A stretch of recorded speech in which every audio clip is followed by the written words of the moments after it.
Given that the lever escapement is over 2.5 centuries old, you would think that there's nothing left to refine. All that can be invented should have been invented with only the smallest improvements left to make. It's a sensible thought, but it's wrong, and the Arnold and Son Time Pyramid can show us why.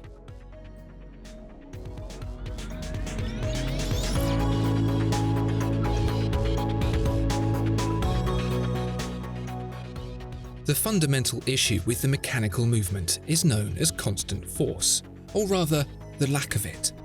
If you want your time telling to remain accurate, the power that drives it needs to remain constant, providing an even level of energy the entire time. That's the theory, but in practice, it's rather different. You know how a torch starts to dim as the battery runs dry. The same is true of the spring inside a mechanical watch. As it unwinds, the force it generates decreases. That's easily demonstrated with an elastic band. The more you stretch it, the harder it becomes to keep it stretched. It, like the mainspring, puts up less of a fight as the tension it's under lessens.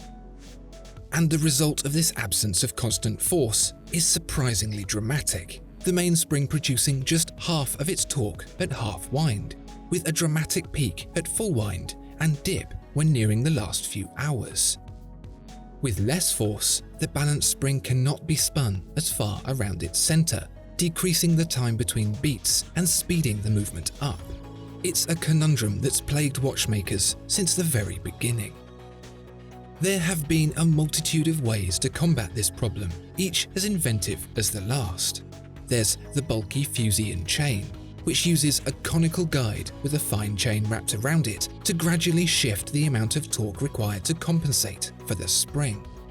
Then there's the remontoire, an intermediate mechanism that draws power from the mainspring and releases it to the escapement once it has reached its minimum torque level, a bit like an electrical capacitor. There are simpler ways around the problem too, using a physical block to prohibit use of the two extremes of the mainspring's wind. IWC's 7-day movement, for example, is actually an 8-day movement with the last day of wind mechanically restricted to maintain the accuracy of the usable power reserve. But the most common way to at least dampen the effects of decreasing mainspring torque is to run multiple mainsprings at once. A long, single mainspring marks the problem more pronouncedly than multiple smaller springs, which reduce, but don't remove, the shift in accuracy as the power is drained. As you can probably tell, it's a tricky little issue, with no solution simple enough or precise enough to really consider the problem solved. But what if the answer for this age-old mechanical question could be found in modern technology instead? When you look at the mechanical engine, you'll find a similar problem to the mechanical movement: lack of consistent torque.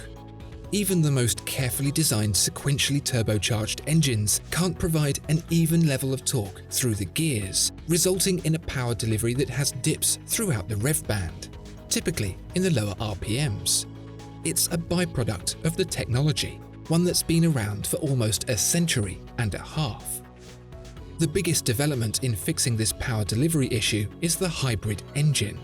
With the addition of a battery-powered motor capable of delivering full torque from 0 RPM, the dips in the mechanical engine's power delivery can be backfilled by the motor in order to generate a completely uniform experience.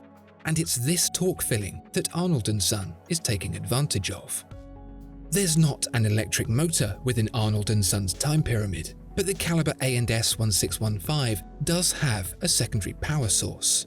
Straddling either side of the dial, you'll see two mainsprings, fairly small ones, but this isn't a system run in parallel like you might normally see. There's a clue in the addition of two power reserve indicators, which hint at the independent operation of each spring. Think of the right-hand primary spring as a car engine. When it is at full wind, the watch will receive the full capacity of torque and be running accurately. Of course, as that spring winds down, its torque would decrease. But that's where the second spring jumps into action. This left-hand spring acts like the electric motor to torque fill the engine, making sure the primary spring stays fully wound. So, for some 45 hours, the primary spring will remain completely full, drawing from the secondary one to remain so, keeping the movement accurate.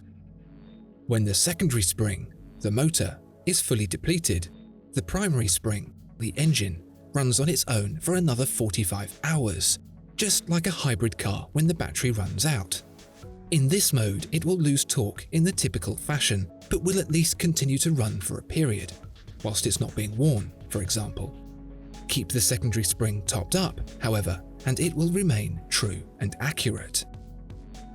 As you'd expect with Arnold and Son, this whole array is beautifully presented, stacked in a pyramid shape that gives the watch its name. Often a movement can be seen from the back, and sometimes the front, but here you get an unbridled view from both, leaving you free to explore the ingenuity of the idea and the execution of its construction. Enjoy it. It's not often you get to view the entire going train like this. This is one of the things I love most about watchmaking. You think you've seen everything, and I've seen a lot, and then something like this Arnold and Son Time Pyramid comes along and blows your socks off. Not only is it a fine example of watchmaking, but it's also the perfect illustration of the ingenuity and creativity of humankind. That ability to take something that already exists and has done for a long time, and make something new and impressive with it. Long may it continue. Discover more exceptional watches at Watchfinder. Thank you so much for watching this video. If you enjoyed it, please do consider giving it a like and subscribing to the channel. If there are any watches you'd like to see featured, please let us know in the comments below.